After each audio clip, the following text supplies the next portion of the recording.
Hey, welcome everyone to another Wizards pregame.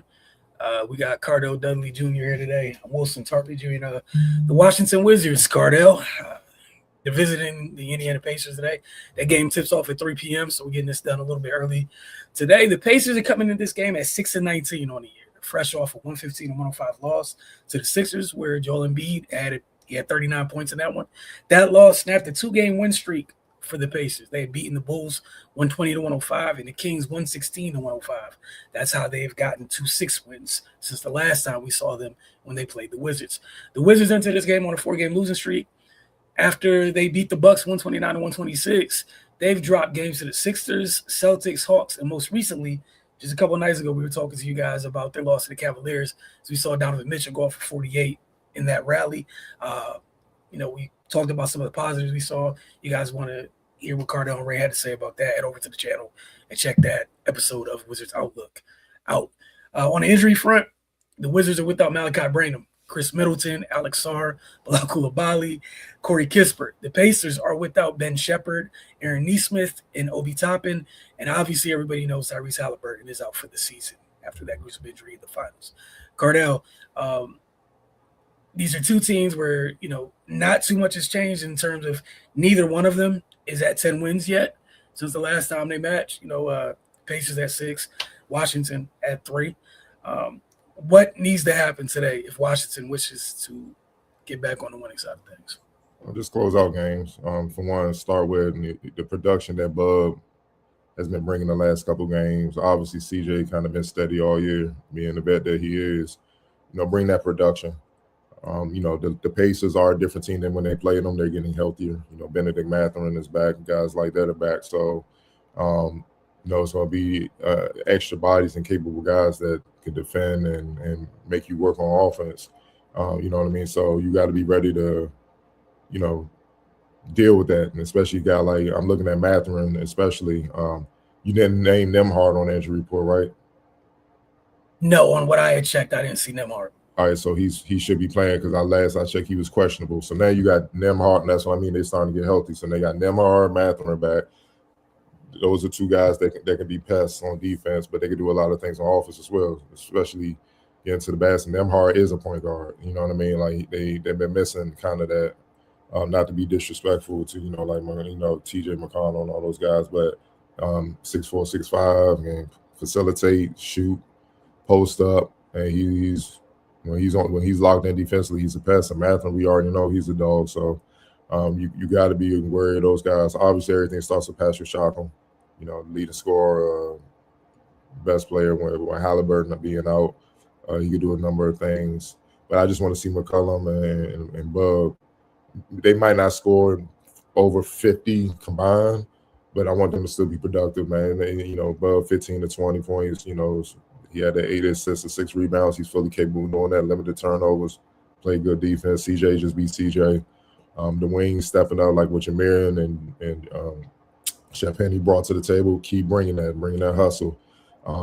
The X factor for me tonight is inside. Marvin Bagley the third, who had a double-double in that game. He played big time against Evan Mobley.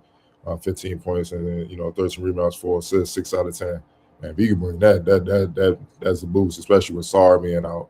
But Jay Huff has been playing well for the Pacers, and I believe he leads the league in blocks outside of Wemby. You know what I'm saying? So he damn sure leads the team. So you got to be wary of him, and he's capable, man. He's averaging. Yeah, he leads the team 2.5 blocks. One of the leaders in the league in blocks. 7.9 points, 3.7 rebounds.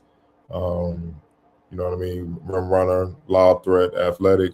Not the most physical, so that's to Bagley's advantage. But he's kind of stepped in that center and been solid for him, and just complimenting Patrick Siakam as is. And then when it comes to the Pacers, they're not the most efficient scoring team, but they do a lot of little things that could beat you if you're not on your game. Like one, they don't turn the ball over. They're 8th in the league, just over 14 a game. They don't make mistakes in that regard. Now you add Nembhard back, that number's probably going to improve. Free throw, they get to the line a lot, which means they attack you. They rank 7th in free throw attempts. A little under 27 free throw attempts a game, and they don't make them a lot. They 77% as a team, but they get there, and if you get there a lot, the numbers will even out where you kind of come out on top. So the Wizards have to guard without fouling, but we've been saying that all season. We'll see if it happens, and they get up a lot of field goal attempts. You know what I mean. So they like to get their pace. They like to get up and down. But the Wizards play that style, so the Wizards is not going to be foreign. Offensive rebounds, they're 11th in the league, 11.9 offensive rebounds in a game. Got to keep them off the glass, and that's just not the bigs. Like I just said, Jay Huff and Shotcom. It's the wings as well. Benedict is back here getting there. Nemhard back here getting there. Gerasi, Quentin Jackson, all those guys. They do it by committee. Because they don't shoot the ball well, they crash and trying to save those possessions. You got to box out. You can't just turn and watch. They get a bunch of second chance points and they'll kill you. And that's how they can beat you, man. So, and they block shots, which is, crazy. They lost Miles Turner and they still top 5 in blocks in the league. But that's their wings flying all over the place, coming from behind, getting a hand on you, blocking.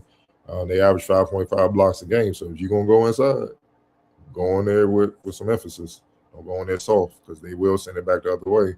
And then if they off to the races, they can beat you, man. So similar styles, but I think this is going to be kind of more of a grinded out type of game. It's going to come down to who do the little things more, who going to rebound, who going to get the 50-50 balls, who going to defend, who going to limit second chance points, who going to cut off transitions for them. Stuff like that, who going to stay locked in on their defensive assignments, running them off the line, the guys that can shoot, making them play to the percentages of what their weaknesses are consistently throughout the game. And again, if the Wizards is up going into the fourth quarter, close out the game. Patrick Shotcom, I want to say he's on the level of a Donovan Mitchell. But again, if y'all up going into the fourth quarter, he is capable of exploding and beating you. So you have, and especially being at home. So you have to worry about those things, man. But look, if they do the little things and just stay sound for a full 48 minutes on both ends of the floor, they give themselves a chance. We'll see what happens. Yeah, and I was just confirming when you were bringing up Nemhard. Yeah, he's definitely available today. Okay. Him and Tony Bradley were two of the guys that were kind of unquestionable or, day-to-day or whatever. They're both available for the Pacers today. Yeah, I'm with you. Everything you named. I think one thing that jumped out would be the last time they played was I don't feel the Wizards matched the physicality of the Pacers in their last matchup at all. And it didn't show on the free throw line because literally it just speaks to the lack of resistance. But Indiana lived in the paint in that game. And like you mentioned, that's what they do. They're not a settle, even if the threes do start falling, they're not going to just start jacking up threes for the sake of jacking up threes. The roster's full of guys who want to touch the paint and have no issue being in there. And like you said, I wholeheartedly agree about him being disciplined. And then, I think we talked a little bit about the game, Jameer Watkins, Will Riley we've seen in the rotation or the past few games. I'm just looking to see how if they continue to find a level of consistency, right, to see if they can work their way at the rotation. But, we'll see how things go. If you had nothing else, we'll tap in with you guys after today's game, after the Wizards take on the Indiana Pacers.